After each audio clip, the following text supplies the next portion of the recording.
چاہے وہ کافر ہے، چاہے مسلمان ہے، چاہے گناہ گار ہے، چاہے نیکوکار ہے. کئی نیکوکار ہے پرہیزگار ہیں لیکن ہر الٹا کام کر رہے ہیں کیونکہ وہ متقی نہیں ہے. پرہیزگار یعنی جو آپ نے لائسنس رکھے ہوئے ہیں، داڑھی، شلوار ٹخنوں سے اوپر، تسبیح، ٹوپی، یہ لائسنس ہی ہے نا کسی کی پرہیزگاری کا. آج دنیا میں کسی کو جج کرنے کا طریقہ کیا ہوتا ہے؟ بڑا نیک ہے، وہ کیا دیکھ رہے ہوتے ہیں؟ یہی کچھ دیکھ رہے ہوتے ہیں، گیٹ اپ.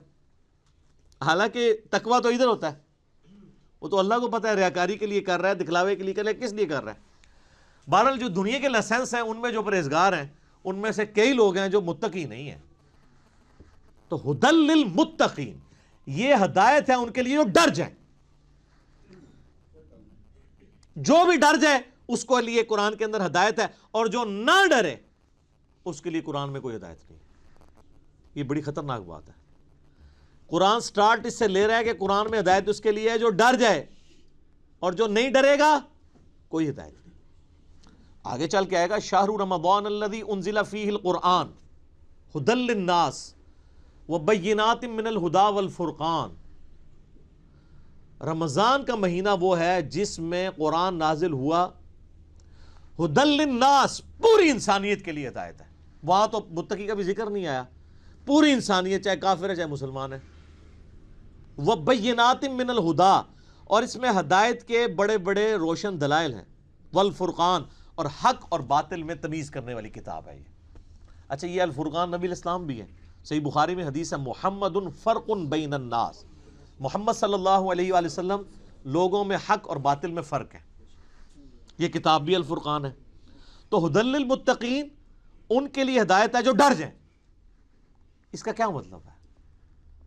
کہ جو شخص زندگی میں غور و تفکر کے بعد اس رزلٹ پہ پہنچے کہ مجھے میری مرضی کے بغیر کسی نے پیدا کیا اور اس نے اس فیس آف ارتھ میں مجھے پٹ کر دیا، اور یہ میری آبزرویشن ہے کہ سب لوگوں نے مرنا ہے. تو اگر سب لوگوں نے مر جانا ہے تو مر کے کس اگلی ایسی زندگی میں جانا ہے؟ اگر کسی کے بنائے سے ہم بنے ہیں تو پھر جس نے بنایا ہے اس کو رسپانس نہ کیا تو مرنے کے بعد جب اس کے سامنے پیشی ہوگی مرنے کے بعد تو کہیں شرمندگی نہ اٹھانی پڑے. جب یہ تصور کسی بھی انسان کے دماغ میں آ جائے، اس کا دل اس تصور کی گواہی دے دے تو وہ فوراً ڈر جائے گا. یار مجھے کس نے پیدا کیا؟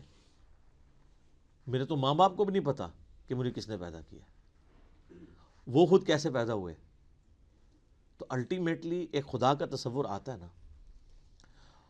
وہ اللہ جس نے ہماری مرضی کے بغیر ہمیں پیدا کیا، وہ ہمارے ساتھ کچھ بھی کر جائے ہمیں کو بچا نہیں سکتا. سب سے بڑا تو اس نے ہمارے ساتھ کام کر دیا نا کہ پیدا کر دیا، ہم سے پوچھ کے کیا. تو اب بھی جو کچھ وہ کرے گا تو کوئی نہیں کچھ کر سکتا. تو اس میں پھر آسانی کی راہ کیا ہے کہ اسی رب کی پناہ لے لی جائے، اور اسی کے لیے کتابیں نازل ہوئیں، پیغمبر آئے. اس سورۃ البقرہ کے پہلی 4 رکوع کے اندر پورے قرآن کا خلاصہ آ جائے گا. تو جب ایسا شخص غور و تفکر کرے گا نا تو فوراً اس کے اندر ایک ڈر پیدا ہوگا، یار میرا کیا بنے گا؟ کہیں میں نے جانا ہے، کسی کو منہ دکھانا ہے، میں کیا کروں؟ تو اس کے لیے پھر قرآن میں ہدایت ہے. ایسا شخص الٹیمیٹلی قرآن تک بھی پہنچ جائے گا، پیغمبروں کی تعلیمات تک بھی پہنچ جائے گا، اور ایسا شخص جب قرآن کو پڑھے گا تو اسے ہدایت ملے گی. فذکر بالقرآن من یخاف وعید، اے نبی علیہ السلام قرآن سے اسے نصیحت کریں جو اللہ کی دھمکی سے ڈر جائے. کتنی حیران کن بات ہے.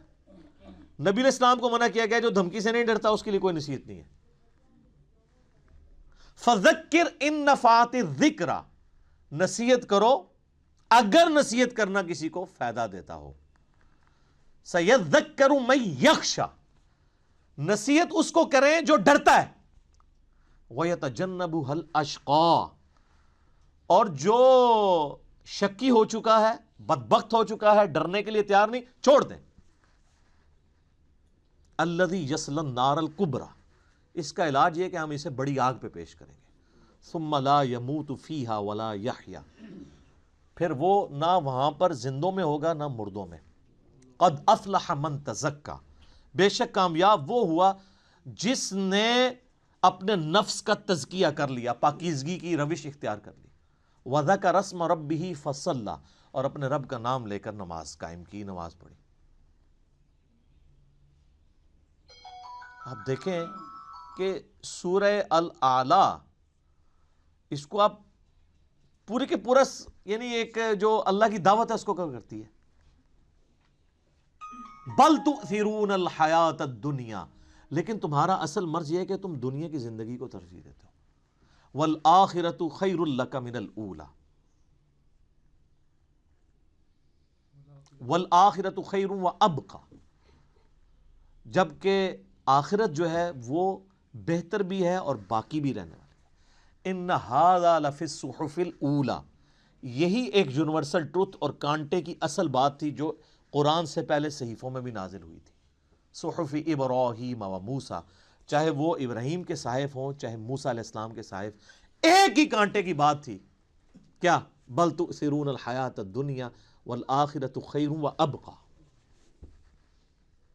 اب یہ بھی سر پھر ہم صحیح کہتے ہیں نا کہ کتابوں کا خدا اور ہے اور بابوں کا خدا اور، یہ کتابیں ڈسکس ہو رہی ہیں۔ اللہ اکبر۔ الذین یؤمنون بالغیب، وہ ڈر جانے والے لوگ کون ہیں؟ ان کی نشانی آئی ہے کہ وہ غیب پر ایمان رکھتے ہیں۔ غیب کہتے ہیں ان سین چیز کو۔ جو غیب پر ایمان نہیں رکھتا اس کے لیے قرآن میں کوئی ہدایت نہیں ہے۔ اچھا، غیب پہ سب نے ایمان رکھا ہوا ہے، لیکن جب ان سے پوچھیں گے تو پتا چلے گا واقعی رکھا ہوا ہے۔ کسی بھی شخص سے اگر آپ پوچھیں کہ یہ جو دنیا کا سارے کا سارا نظام چل رہا ہے، ایک بڑا سسٹمیٹک وے سے چل رہا ہے، یہ آرگنائزڈ ہے۔ اب تو جس طرح سائنس نے ترقی کی ہے، پہلے تو وہ زمانہ تھا لوگ کہتے تھے مٹی سے خود بخود ڈڈو بن کے نکل آتے ہیں، نہ اس وقت لوگوں کو ڈی این اے اسٹرکچر کا پتہ تھا نہ جینز کا۔ اب تو لوگ کہتے ہیں نا جی نا جناب، یہ تو پاسبل ہی نہیں ہے، زمین و آسمان کی ساری مخلوقات مل کے مٹی سے ڈڈو نہیں بنا سکتی، یہ بنانے سے بن رہا ہے، انڈے میں سے چوزا بنانے سے نکل رہا ہے۔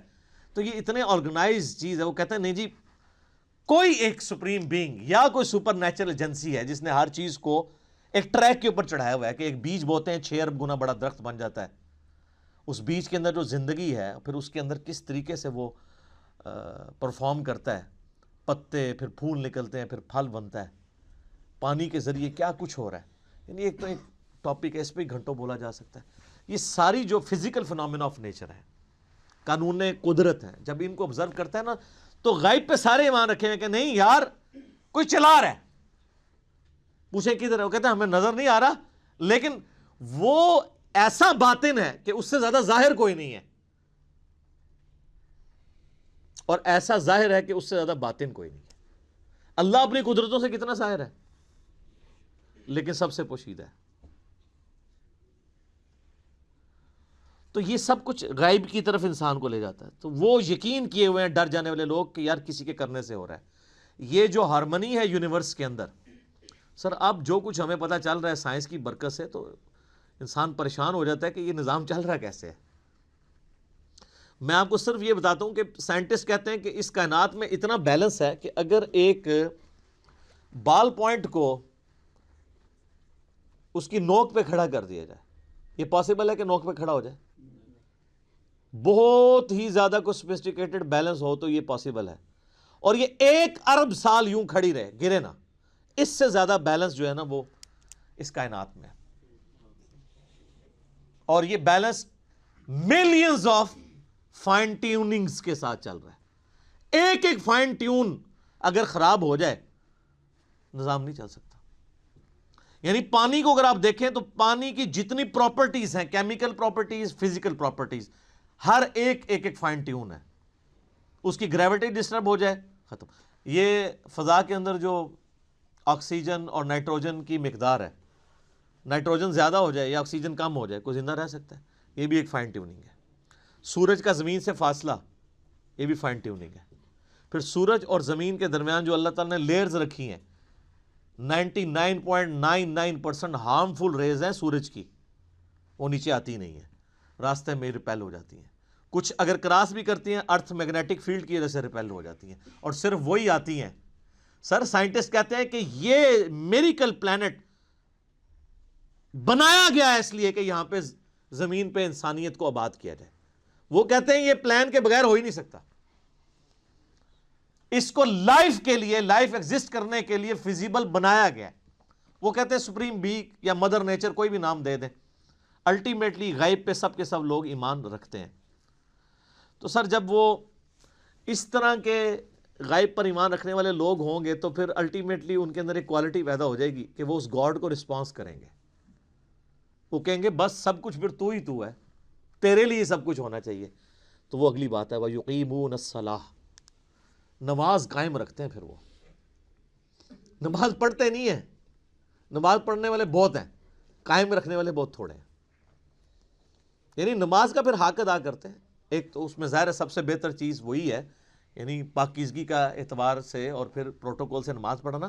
پھر اس کے بعد نماز پڑھنے کے بعد جب آپ حقوق العباد کے معاملات میں آئیں گے تو آپ واقعی جس خدا کو آپ نماز کے اندر مانے ہوئے تھے، نماز کے باہر بھی اسی خدا سے ڈرتے ہوئے آپ ہیرا پھیری نہیں کریں گے، ڈنڈی نہیں ماریں گے، رشتہ داروں کے حقوق نہیں دبائیں گے، ماں باپ کے ساتھ بد اخلاقی نہیں کریں گے، بیوی بچوں کے حقوق نہیں سلب کریں گے، کسی کی جائیداد نہیں ہتھیائیں گے، کسی کو دھوکہ نہیں دیں گے، دودھ میں پانی نہیں ملائیں گے، حرام خوری نہیں کریں گے.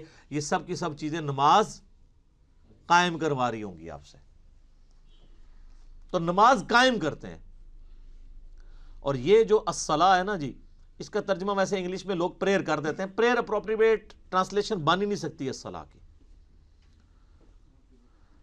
اردو میں ہم یا فارسی میں نماز کہتے ہیں. الصلاۃ بیسیکلی ورشپ ہے. ہم اللہ کی پریئر نہیں کرتے ہیں، ورشپ بھی کرتے ہیں پلس پریئر. نماز پریئر تو ہوتی ہے دعائیں، جس طرح کرسچنز آپ دیکھیں اپنے گرجوں میں جا کے میوزک کے ساتھ بھی دعائیں کر رہے ہوتے ہیں، وہ صرف پریئر ہے، وہ نماز نہیں پڑھ رہے ہوتے.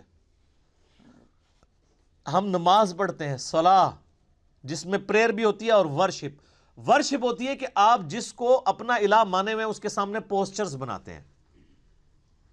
تو ہم اپنے خدا کے سامنے پوسچرز بناتے ہیں نا، قیام کی حالت میں کھڑے ہوتے ہیں، اس طرح بھی پوسچر بناتے ہیں، ایسے بھی پوسچر بناتے ہیں، چاہے وہ ربنا لک الحمد کے بعد بنا لیں یا قیام میں بنا لیں. پوسچر یہ بھی ایک بناتے ہیں، ارسال الیدین والا.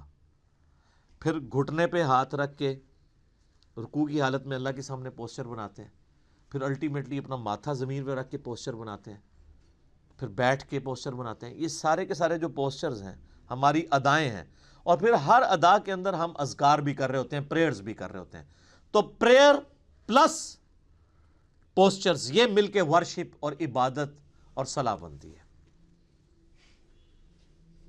وَمِمَّا رَزَقْنَاهُمْ يُنْفِقُونَ، اور وہ خرچ کرتے ہیں اس رزق میں سے جو ہم نے ہی ان کو دیا تھا. کیا بات ہے! ساتھ ہی کہہ دیا کہ اگر کر رہے ہو تو کسی کو اکڑ نہ آ جائے، دیا بھی ہمارا ہوا ہے. اور اس میں یہ چیز بھی امپلائڈ ہے کہ جو شخص گاڈ کانشیسنس رکھے گا، تقوی رکھتا ہوگا نا، وہ جیب ضرور ڈیلی کرے گا. انسان جیب وہیں ڈیلی کرتا ہے، پیسہ وہیں پہ خرچ کرتا ہے جہاں اس کا کوئی مفاد ہو. اب جس کا یہ یقین ہی نہیں ہے کہ اللہ تعالیٰ نے مجھے یہ مال خرچ کیا ہوا واپس لوٹانا ہے 700 گنا یا اس سے بھی بڑھ کے قیامت والے دن، وہ تو نہیں جیب ڈیلی کرے گا. تو قرآن میں آیا کہ اپنے دیے ہوئے مال میں سے جو اللہ نے تمہیں دیا ہے خرچ کرو.